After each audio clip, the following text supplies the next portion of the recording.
Maravilha. Por gentileza, abra a sua Bíblia no Antigo Testamento, no livro do profeta Jeremias, no capítulo 29. Nós tiramos esses minutos de clamor.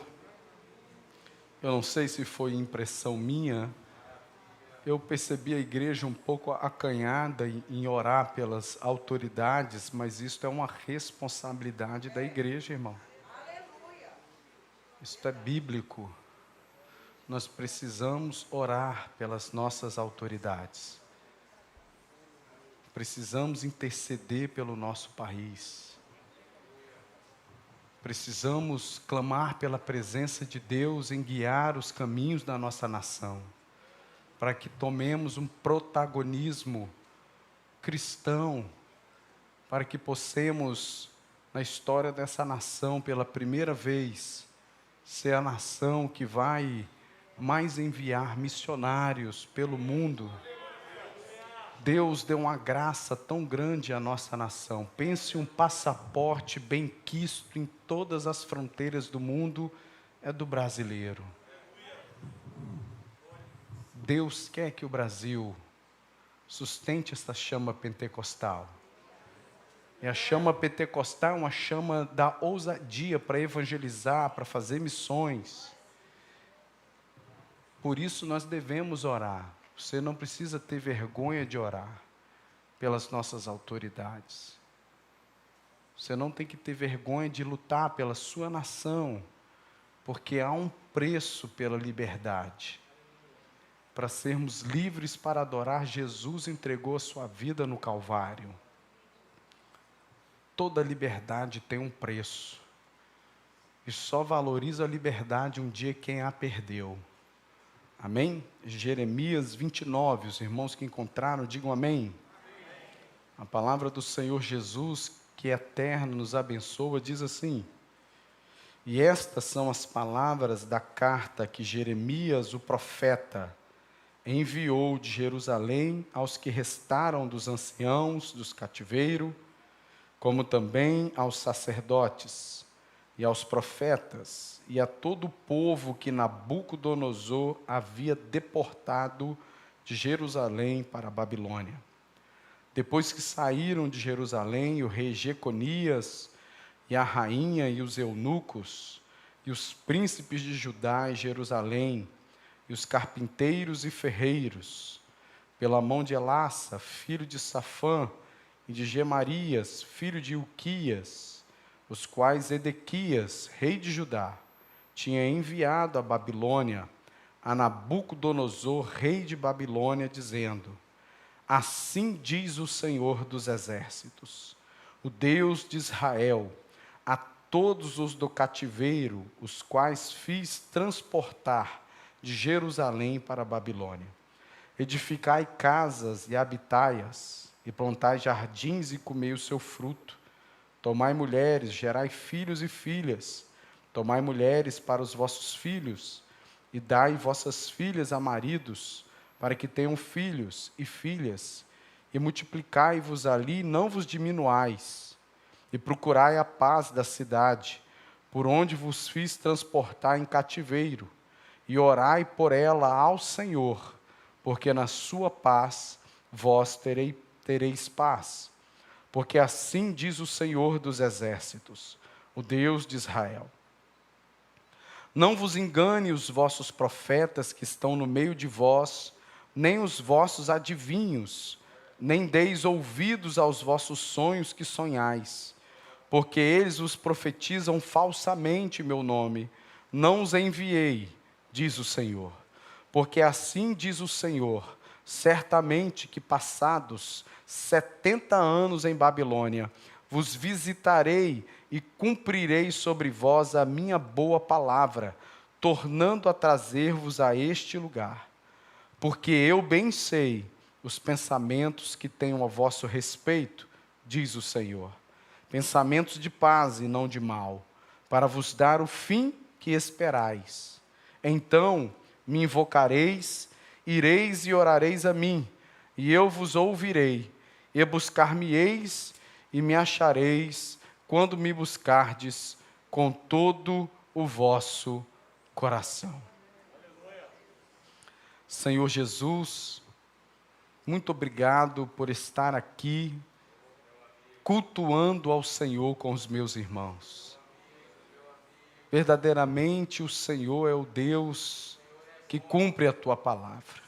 Aonde estiverem 2 ou mais reunidos em teu santo nome, entre eles, no meio deles, e o Senhor sempre está. E o Senhor está aqui, e eu creio que todos nós estamos sentindo a tua presença. Inconfundível, maravilhosa, insubstituível. Muito obrigado, Senhor. Pai, a tua palavra, ela foi lida, ela está aberta sobre este altar que é teu. E agora, meu Senhor da glória, fala conosco, fala aos nossos corações, nos instrui, nos edifica, nos abençoa, salva. Visita os meus irmãos que estão acompanhando pelo canal do YouTube, do Facebook, que o Senhor possa abençoar cada lar. Faça a tua obra nesta noite, porque teu é o reino, tu é a glória para sempre, Senhor. Assim eu oro em nome do Senhor Jesus. Amém. Por gentileza, meus irmãos, tome o vosso assento. Glória seja dada ao Senhor. É bom quando a gente deixa a espontaneidade, a liberdade do Espírito Santo de Deus governar o culto, direcionar o culto, porque nós viemos aqui para cultuá-lo. E nós não devemos nos acostumar com nada menos do que um culto vivo, cheio da presença de Deus. Isso não depende do dirigente de culto, não depende do ministério de louvor, isso não depende de pastor, do pregador, isso depende de todos nós. Porque nós viemos aqui para adorá-lo, para bendizê-lo, para derramarmos na sua presença. E quando a igreja faz isso, ele se revela, ele se manifesta. E é muito bom, é maravilhoso a presença de Deus. Nós lemos aqui alguns versículos que estão dentro do livro profético de Jeremias, que escreve uma carta que o profeta escreveu de Jerusalém, com o destino da cidade de Babilônia, aonde estavam a maioria da população, os seus irmãos, os hebreus, que foram levados escravos, cativos, exilados por Nabucodonosor, que invadiu Jerusalém, derrubou as muralhas de Jerusalém, derrubou os portões do templo, saqueou o templo e destruiu o templo. Um tempo de caos, um tempo difícil, um tempo de cativeiro. Mas aqui eu também encontro uma revelação, um direcionamento de Deus com quem nós devemos tratar em tempos de caos. E eu tenho certeza que isso será um divisor de águas em nossas vidas, para nós sairmos de um patamar e entender como as coisas funcionam e com quem nós devemos tratar situações assim, que realmente tem o poder de resolver. Sempre Deus terá um profeta em tempos de caos. Sempre Deus vai levantar os seus profetas em tempos de caos. O perfil do ministério profético que lemos na Bíblia, muito no Antigo Testamento, seja os grandes profetas ou os pequenos profetas, pelo tempo de duração do seu ministério, não que um era melhor do que o outro, mas pelo tempo de duração do ministério e pela quantidade de profecias. Jeremias está entre os grandes profetas, profetizou 4 décadas, viu reis começar a reinar, viram o rei morrer, outro assumir no seu lugar. Mas Deus os levanta quando os sacerdotes se corrompem, os reis governam mal, os juízes julgam errado. e começam a conduzir toda a nação a uma apostasia, a se afastar da presença de Deus. Então Deus, pelo seu amor, na sua misericórdia, longanimidade, Ele levanta os seus profetas para se oporem a toda essa coalização maldita que é formada por conta do pecado, da vaidade, da ambição. E cabe aí aos profetas de Deus enfrentarem tudo isso num povo que agora está influenciado, cego, perdido, para voltar a ouvir, discernir e amar a presença de Deus. Foi assim no ministério de Jeremias. Era um ministério muito difícil e árduo, porque você não trazia uma mensagem que traria uma calmaria, um consolo ao coração dos ouvintes. Porque a profecia, na sua primeira característica, ela tem um papel de olhar o passado até o presente, apontando ao povo o que eles estavam cometendo de errado, que levaram a se esfriar na fé, se afastarem dos caminhos do Senhor. A profecia também ela tem um caráter de revelação acerca do sentimento de Deus, acerca daquilo que estava acontecendo no seu povo, e do castigo de Deus, numa pedagogia para que o povo voltasse ao centro da vontade de Deus e não perdesse a vida eterna. Mas também a profecia tem um caráter futuro, aonde o povo passando por esse processo da pedagogia do castigo, que era o último recurso que sobrava para Deus, e viessem se arrepender, haveria sim esperança, e aí viria os tempos de restituição divina, porque Deus é bom, Deus é maravilhoso, Ele é longâmino.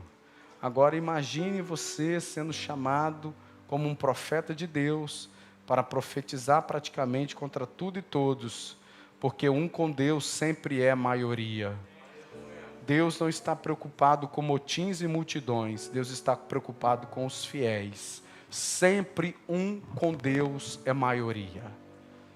Então o profeta se torna essa maioria sozinho, porque ele sabe que está nas mãos do Senhor. O nome Jeremias significa a quem Yahvé designou. Isso revela também a questão da eleição para o ministério profético.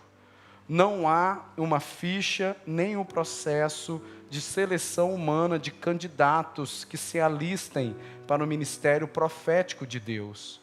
O ministério profético de Deus atende à soberania e eleição de Deus, que escolhe os seus profetas, aquele em que Yahvé destinou, designou. O profeta ele é escolhido por Deus. Em Jeremias, no capítulo 1, isso deixa claro, em que Deus havia escolhido Jeremias, desde o ventre da sua mãe. Então, o profeta, ele não se auto-intitula um profeta. Profeta que é profeta, é escolhido por Deus. E outra coisa, o profeta, além dele ser escolhido por Deus, o profeta ele não tem autoridade nenhuma com as palavras que ele profetiza, porque o ofício do profeta é ser um porta-voz daquilo que está no coração de Deus para o coração dos homens. Por isso que todos os profetas de Deus, quando entregam aquilo que está no coração de Deus ao coração do povo, ele começa dizendo, assim diz porque ele é apenas um porta-voz. E aqui já há uma matéria para um congresso, de um final de semana, um retiro de alinhamento ao povo de Deus, porque muitas das vezes nós olhamos muito vaso, avaliamos muito vaso, escolhemos o vaso, idolatramos o vaso, mas esquecemos que o vaso não é nada, se aquele que tem a palavra não derramar sobre o vaso. Mas todos os profetas de Deus, eles nunca tiveram um problema com isso. Eles sempre deixaram claro, assim diz o Senhor. Então o ministério profético era um ministério difícil, mas é um ministério necessário para que o povo de Deus não se perca. O ministério profético, ele continua nos dias de hoje. Quando nós olhamos os ministérios e fazemos uma junção com os dons ministeriais, Está lá na carta do apóstolo Paulo à igreja em Éfeso, atualmente na Turquia, no seu 4º capítulo, no seu 11º versículo. E ele mesmo deu uns, o próprio Cristo deu uns para doutores, mestres, profetas, apóstolos e pastores. Mas continua sendo acerca da eleição divina de quem Deus levanta ao ministério profético. Jeremias, ele foi um profeta que se destaca e tem uma semelhança com os demais profetas de Deus, porque ele não era simplesmente um porta-voz que trazia o recado, muitas das vezes duro de Deus, e não tinha nenhum apreço com aqueles que ouviam. Jeremias, dentro da teologia, também é conhecido como o profeta chorão, tanto que é da sua autoria o livro do Antigo Testamento chamado o quê? Lamentações. Era um profeta que chorava muito, em primeiro lugar, porque Deus era ignorado. A primeira dor de qualquer profeta de Deus é ver o povo de Deus ignorar aquilo que Deus fala.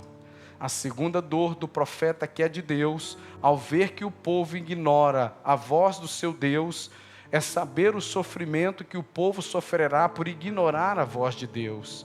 Então, quando o povo ignora o que Deus fala, e Deus é imutável em os seus desígnios, o profeta sabe que não terá jeito a não ser a pedagogia do trabalhar de Deus. Então, Jeremias chorava, porque ele tinha apreço ao povo. Jeremias não queria que o povo de Deus passasse por aquilo, mas pela dureza do coração. Então, há uma proporcionalidade da dureza com o tratamento.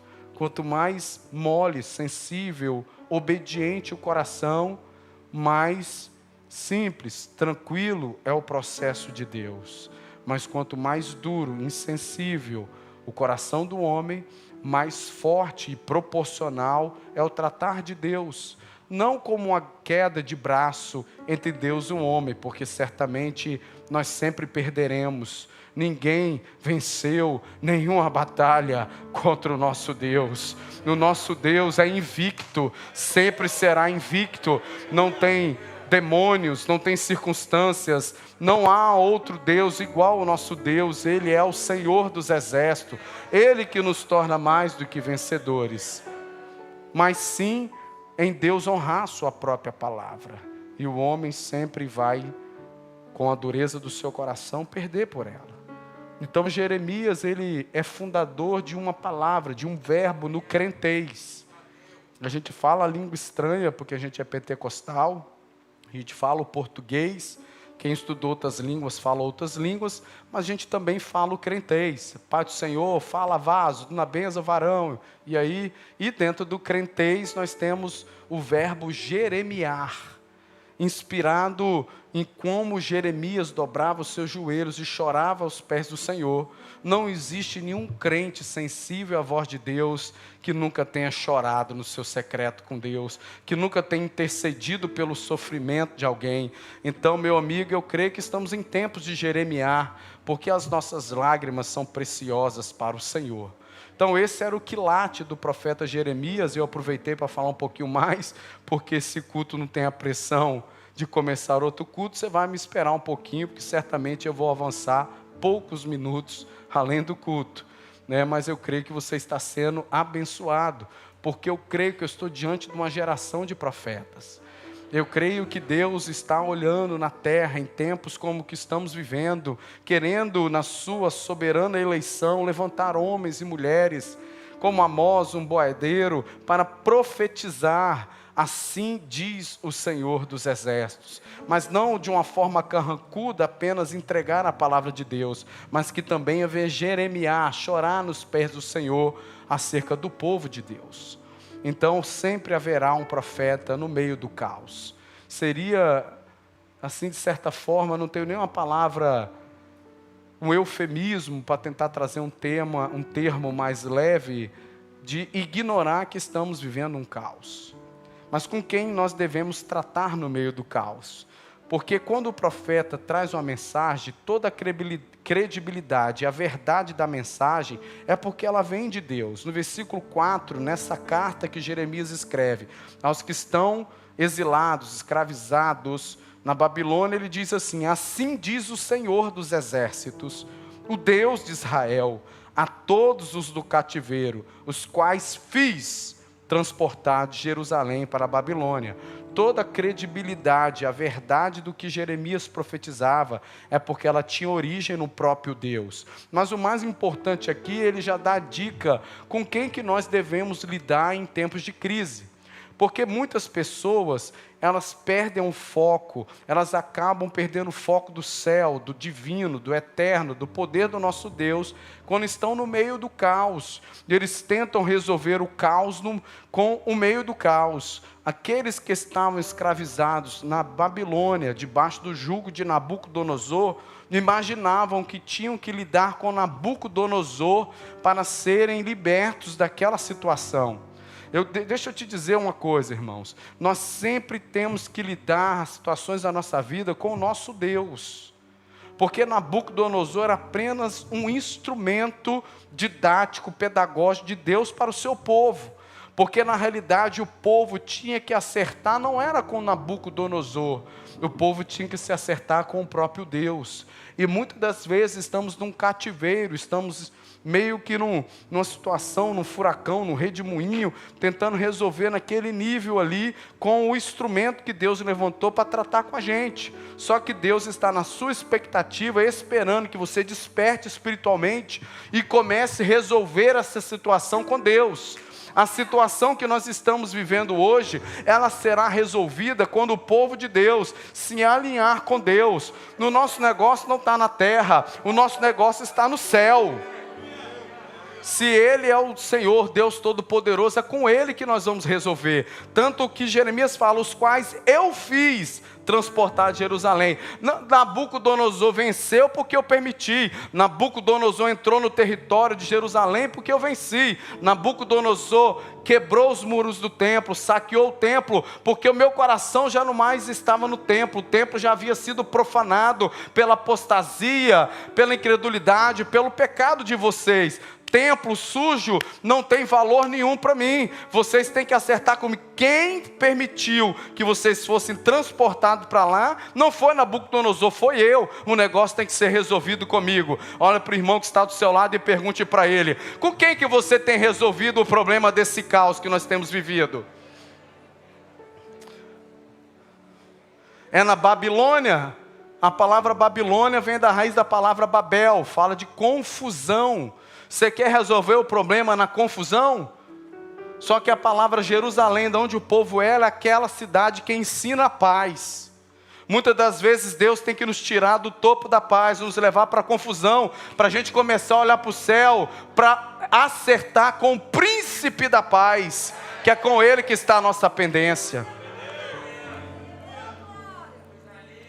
A credibilidade, a verdade da mensagem é porque ela vinha do próprio coração de Deus.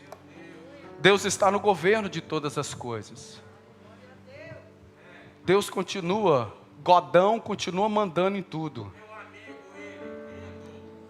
Vai tratar com Nabucodonosor? Vai perder tempo? Nosso negócio é com Deus. Eu fiz transportar.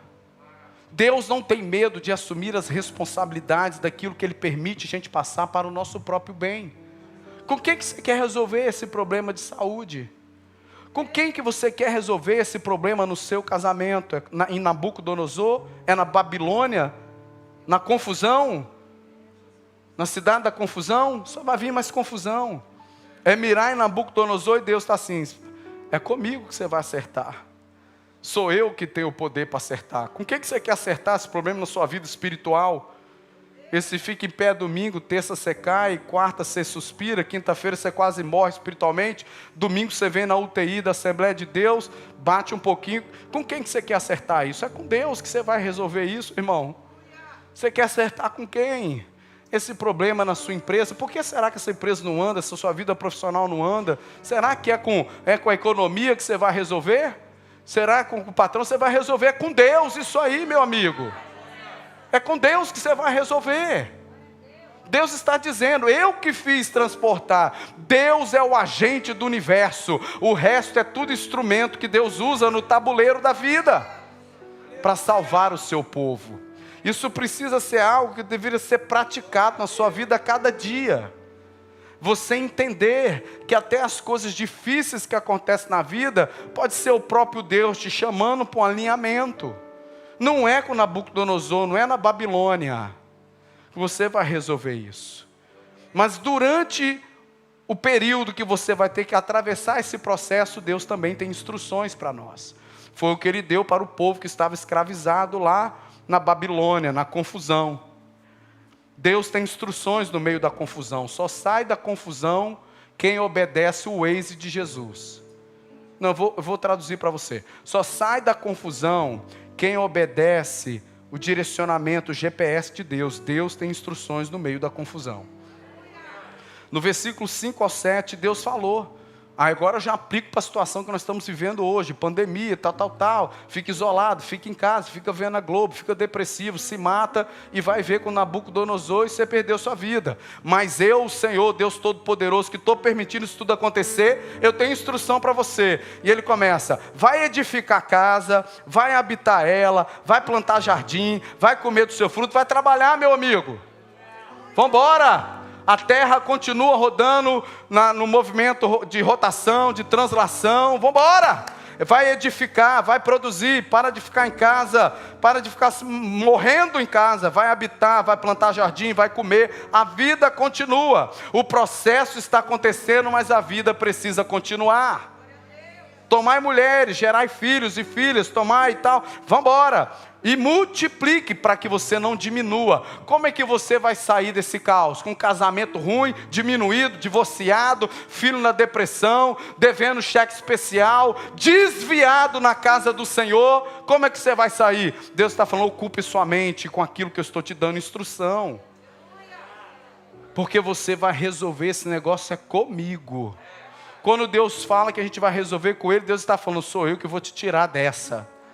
Olha para o irmão que está do seu lado, para eu dar um gole aqui, que é o terceiro culto. Fala para ele assim, é Deus que vai te tirar dessa.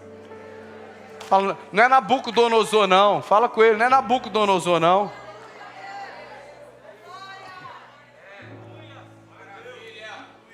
Deus sempre tem instruções no novo cativeiro. Adapte-se. Edifique casas. Adapte-se. Nós tivemos que nos adaptar aqui, mexe aqui, bota a câmera aqui e faz não sei o quê. No primeiro culto tinha 3 celulares aqui pendurado. Quando a gente ficou parado 10 dias, foi 3 celulares em cima das mesas de plástico. Pastor Ed querendo entrar dentro do celular, a gente segurando porque não dá. Diácono Mike não está aqui não, né?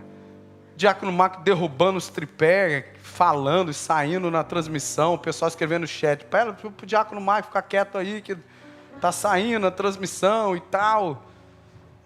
Se adapte, meu irmão. Você está aí rígido, parado, travado, inseguro. Ei, é com Deus que você vai resolver isso. Deus está nos dando instruções. Se adapte, se movimente. E principalmente, faça o que fizemos aqui.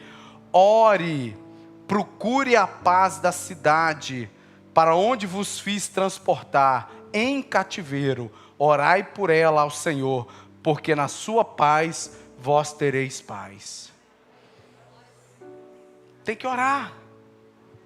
Tem que orar.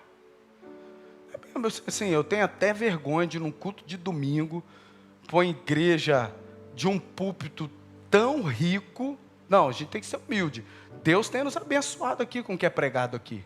Tem que falar, mas tem, porque a gente tem que ser igual uma radiola arranhada.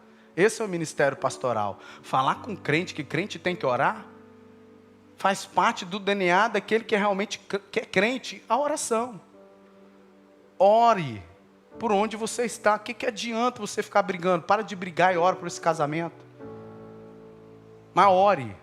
Para de ser aquele crente bengala, que ele não ora nada, mas pede para todo mundo orar. Você só está expressando a sua falência espiritual. Não, já vou falar mesmo, que é o último mesmo, você fica feliz ou triste, é problema seu. Irmão, tem crente que parece que ore, meu irmão. Orar com outra pessoa, tudo bem. Mas tem crente que não ora e quer que você ore. É isso que eu estou dizendo. Deixa eu me explicar melhor, porque comunicação é o que eu falo. E você entende, não é só o que eu falo. Orar em conjunto, tudo é top. Agora tem crente que está escrito na testa dele um telão LED. Eu não estou orando não, só você que está orando por mim. Ore pelo seu casamento. Eu estou cansado, não aguento mais orar. Então, irmão, você morreu e não sabe. Ore, jejue, peleje, não desista. Porque esse é o cenário ideal para os profetas oportunistas. Porque nesse momento de cativeiro e sofrimento, nós estamos querendo o quê? Uma palavra de alívio. Só que Deus está falando, vai ter que tratar comigo, não tem alívio não. E aí, há um cenário ideal para o profeta oportunista. E o próprio Deus disse, olha, assim diz o Senhor, não vos engane os vossos profetas que estão no meio de vós, lá na Babilônia. Nem os vossos adivinhos, nem dei ouvidos aos vossos sonhos que sonhais. Porque eles os profetizam falsamente em meu nome, não os enviei, diz o Senhor. Existem cenários em que a gente fica exposto. E nós estamos numa exposição nacional, está todo mundo tendo uma direção, outros melhores. Mas você vai resolver isso com Deus, amado. Não é com outro. Então, Deus começa a trazer os olhos do povo para os céus, mesmo em cativeiro. Deus está no controle, acredite. É Ele que vai resolver o seu problema. É Ele que vai resolver o seu problema. É você com Ele. Porque assim diz o Senhor. Certamente que passados 70 anos em Babilônia, vos visitarei. E cumprirei sobre vós a minha boa palavra, tornando trazer a vós a este lugar. Deus falou, pode pular, pode espernear, mas tem um processo para passar. Porque não adiantava nada o povo voltar para Jerusalém, irmã Renata, do mesmo jeito que estava, que Deus só teve uma solução em deixar eles serem levados cativos para a Babilônia. Deus não permitiria que aquele povo voltasse do mesmo jeito, porque Deus nos ama.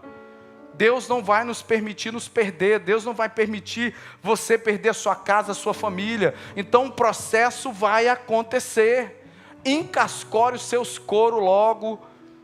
Peça força ao Senhor. Deus falou, vocês vão ficar aí 70 anos.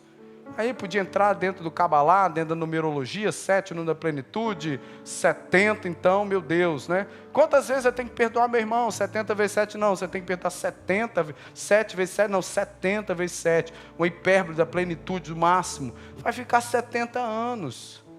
Porque há um processo. Há um tempo determinado, quem está no controle é Deus, não ia ser 60 anos, não ser 71, esse negócio vai acabar no dia que Deus planejou e pronto. Pode Satanás continuar usando ali o Partido Comunista Chinês, vamos rasgar logo, pode o mundo inteiro querer destruir a igreja, mas a igreja é indestrutível, e o processo vai continuar enquanto Deus permitir, porque eu creio que Deus está querendo tratar conosco também. Porventura nós não temos algumas coisas para alinhar com Deus? Será que exige-se um pouco ou muita inteligência para raciocinar que precisamos melhorar? Que Jerusalém, a cidade que ensina a paz, estava muito bom, estava virando até uma comodidade em viver da mesma maneira que vivemos. E aí eu já vou logo na base do cristianismo, onde quebramos o primeiro mandamento, não estávamos amando a Deus acima de todas as coisas. E nem ao próximo como a si mesmo. Uma vida raquítica de adoração, uma vida raquítica de oração, uma vida vergonhosa na santidade. Vamos falar a verdade, estou pegando a média. Eu não sou juiz aqui, está cortando aqui também. Uma vida vergonhosa na área da santidade. Quer ver números? Contra fatos, né? Não argumentos. Vai se crescendo o número de evangelhos, você já ouviu isso? E não há melhoras, um aumento de divórcio dentro da igreja. Um aumento de calotes dentro da igreja, um aumento de jovens numa vida profana dentro da igreja, como se a palavra de Deus ia se moldar aos costumes caídos do mundo. Eu não sou um pastor tão velho, eu não sou aquele pastor da velha guarda, que foram os que me forjaram, não sou, Mas espera aí, uma coisa é a contextualização da igreja, que eu sou totalmente favorável. Outra coisa é um relaxamento das doutrinas de Deus quando se compromete salvação. Aqui eu não vou ficar perturbando a cabeça de ninguém naquilo que não salva não, irmão. Vai, anda de cabeça para baixo, sei lá, bebe água pelo nariz, vai se enganar. O problema é seu, não atrapalha a salvação, vai na tua força, Gideão. Vai fazer bem para você? Glória a Deus. Mas aquilo que afeta a nossa salvação, ao ponto de a gente querer empurrar, que não tem problema não, espera aí, tem coisas que Deus quer tratar conosco. Uma vida de santidade não é um pré-requisito ministerial, é um pré-requisito para o cidadão do céu. Sede santos como eu sou santo. Porque segue a paz com todos, a santificação sem a qual ninguém verá a Deus. Não dá para brincar de crente no domingo, na segunda-feira está no pecado, ou na sexta, no sábado está na bagunça, e no domingo vir fazer uma visita, bater um cartão de ponto na igreja. Você está se enganando, meu amigo. O céu não é o lugar do amigo do evangelho. O céu é o lugar daquele que nasceu de novo. A santidade precisa parar e pensar em algumas coisas. Porque não é na Babilônia que a gente tem que resolver as coisas. Nós precisamos resolver as coisas com Deus. É com Deus. E a gente entrou num automático. Estou falando em termos geral. Não estou falando específico para ninguém. Você pode separar em categorias os pré-adolescentes, comportamentos. Meu Deus, que só Jesus na causa. Você pega os jovens. Meu Deus, tem que ficar toda hora ensinando o jovem o beabá. Ensinar o jovem a se relacionar. Ensinar o jovem a amar o outro. É gente não sei o quê. Parece que eu estou na escola, parece que eu estou no mundo, não estou nem na igreja. Casais da igreja, bicho velho de crente, é ovelha mesmo, os cabra velho, tem mais tempo de crente do que eu, e fica na mesma negócio. Pelo amor de Deus, decida ser crente, irmão. Deus está nos chamando para um alinhamento, decida ser crente, irmão. Decida ser crente, não é por causa de, aqui assembleia, não, decida ser crente. É tempo de decisão. Decida ser crente, mesmo cheio de Deus, cheio do poder de Deus, viver a dignidade do Evangelho, as coisas honrosas do céu. Eu tenho falado isso constantemente, decida isso, tudo permeia numa convicção, numa decisão, irmã Renata, de querer ser. Eu não estou falando do estereótipo, eu estou falando de essências. Depois Deus vai trabalhar, começa na essência, depois Deus vai trabalhar em tudo, no linguagem, sã e tal, ok? Mas Deus está querendo tratar conosco, Deus está no controle. Precisamos confiar nele, precisamos alinhar nossa vida com Deus. Deus está clamando a igreja, Deus está chamando seus filhos. Deus parou, isolou, juntou, bota aqui, para que o povo de Deus restaure o seu altar de oração.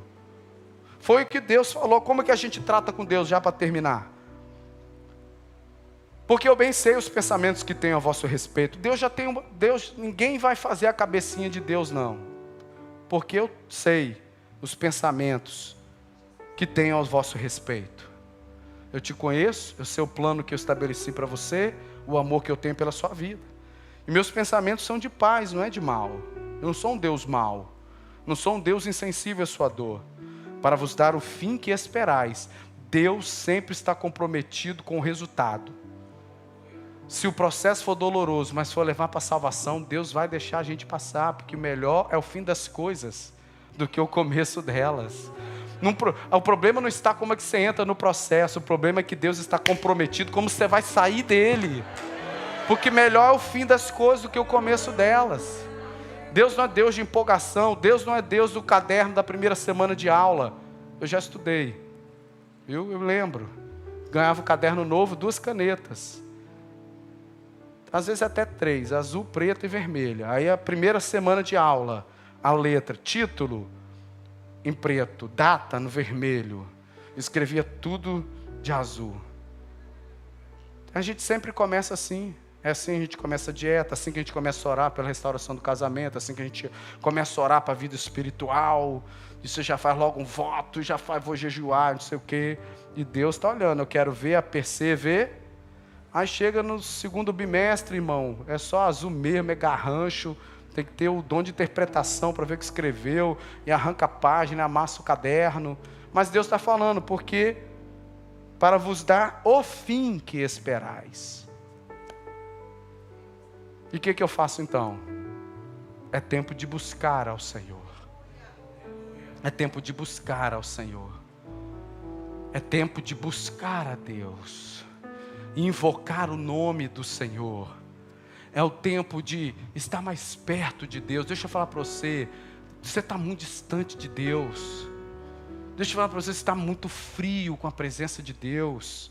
É tempo de se aproximar da presença de Deus. Deus ama estar na presença com você. Agora Deus quer você amando a presença dEle. É tempo de buscar Deus. É o tempo favorável do Senhor. De você arrumar um tempo de qualidade com Deus. Eu não conheço nenhum grande homem de Deus, nenhuma grande mulher de Deus, que não dedique-se, se deleite em horas na presença de Deus, na oração. Se te ensinar errado, irmãos, é com muita oração. É muito na presença de Deus. E Deus falou assim, buscar-me-eis, né? Buscar as bênçãos de Deus. É buscar a Deus, a presença de Deus. É estar na presença de Deus, ter prazer na presença dEle. E aí a coisa vai resolver. É estando na presença de Deus que a coisa vai resolver. Porque aquele que me busca, acha. Deus está falando, é só você me buscar, porque eu quero me revelar para você. É só você me buscar de todo o seu coração, que você vai ter uma experiência maravilhosa comigo. Eu quero me revelar para você. Eu não quero você com dúvidas no meu relacionamento com você. Eu não quero você com medo de mim. Eu não quero você tentando resolver suas coisas com Nabucodonosor. Eu sou seu pai, eu sou Deus Todo-Poderoso. Eu resolvo. Vem me buscar, vem estar nos meus pés. E buscar a Deus é andar na cartilha de Deus. Não é empurrar a sua cartilha para Deus. É aceitar a cartilha de Deus. Se coloque de pé, não tem mais tempo. Porque o pastor Hélio já está numa de falar que eu também estou pregando até. Está querendo me usar como álibi. Não dou ouvido não, né? Obrigado, irmão. Irmã Drake, que bom te ver. Bênção. Com o que você vai resolver essa situação aí, irmão? Você vai resolver esse trem que agarrou aí? Tá tudo com cara de coisa agarrada aí, o Espírito vai mostrando, só não estou apontando e falando para não ficar feio. Deus mostra tudo, irmão. O que você vai resolver esse trem agarrado aí, bicudo, esse casamento bicudo aí que você está aí frio aí? Você vai resolver com Deus, irmão. Essa vida espiritual aí, capenga, de capenga, você vai resolver com Deus, irmão. E é aí que está o caminho da alegria, irmão, da felicidade. É estar com Deus. Deus está falando, bora meu povo, vem para perto de mim.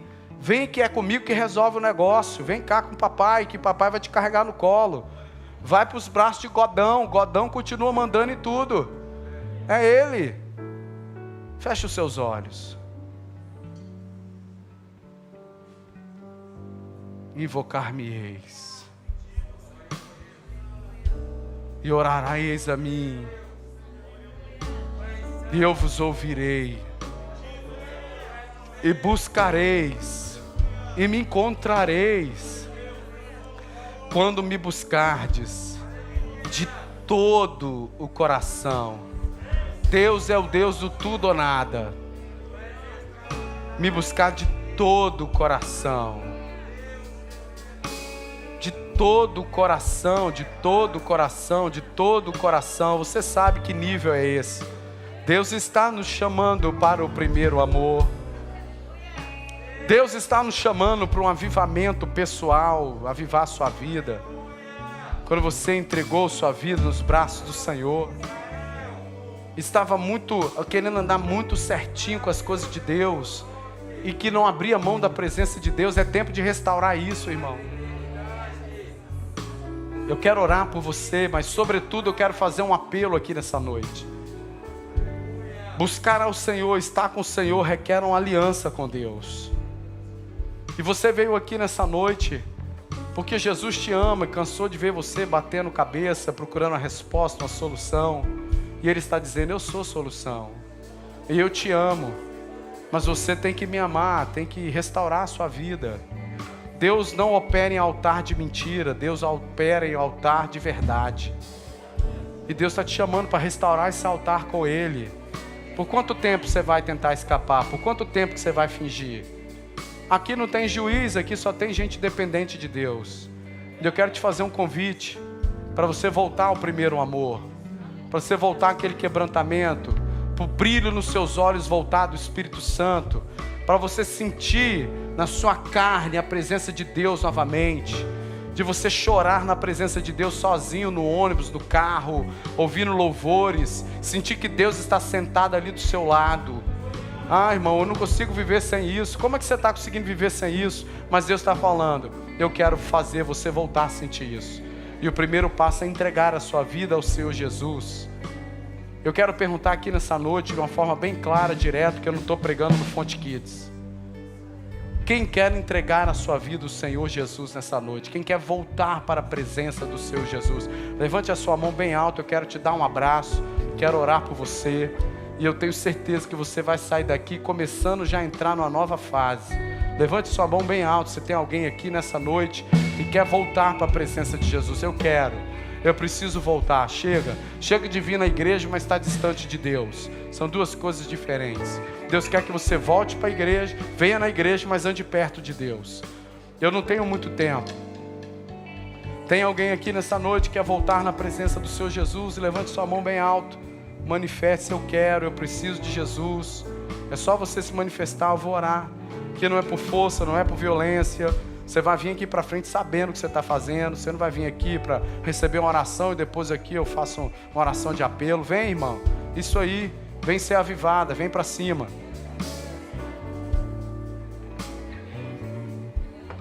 Louvado seja o nome do Senhor. Tem mais alguém, ó? A corajosa veio aqui, ó. Pai do Senhor, meu irmão. Tem mais alguém? Ou você vai continuar tentando resolver na Babilônia? Vai continuar tentando resolver na Babilônia?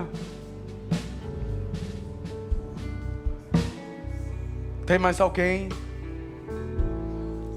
Tem mais alguém? Eu quero voltar para a presença de Jesus essa noite. Eu preciso. Tem mais alguém para Jesus nessa noite? Eu vou orar agora, não tenho mais tempo. Por você eu ficaria aqui a noite inteira até você tomar a sua decisão, mas eu não posso. Tem que dar a bênção apostólica. Patrícia, coloca a mão no coração da minha irmã. Ajuda aí, missionário Viviane, pode ajudar. Vamos orar, né? Senhor Jesus, aí está tua filha, tua serva. Grande esta peleja, mas o Senhor é maior do que ela. Deus, tu és bom, tu és maravilhoso. E ela veio aqui diante do teu altar dizer, eu quero Jesus. Eu quero o Senhor, quero o Senhor na minha vida, no meu coração. Repreende todo mal, toda opressão, toda enfermidade, toda seta do diabo, toda tristeza na alma. Enche da tua presença, Senhor. Enche o coração dela da tua presença, Senhor. Liberta a tua serva. Quebra os cativeiros. Quebra os cadeados de bronze. Entra, Senhor, implantando novo, arrancando velho. Faz assim, Senhor, tu amas esta alma. Eu suplico ao Senhor nesta noite. Opera na vida da minha irmã. Que o teu Santo Espírito, ó Deus, habite no coração, na mente, no corpo dela. Que o nome dela seja escrito no livro da vida. E que ela possa experimentar algo poderoso do Senhor nesta noite. Em nome do Senhor Jesus, todo mal nós repreendemos agora em nome do Senhor Jesus. E que a graça do Senhor seja na vida dela em nome de Jesus. Amém. Minha irmã, a senhora quer voltar para a presença de Jesus ou a senhora está entregando pela primeira vez? Voltar, né? Então ora assim comigo, por gentileza.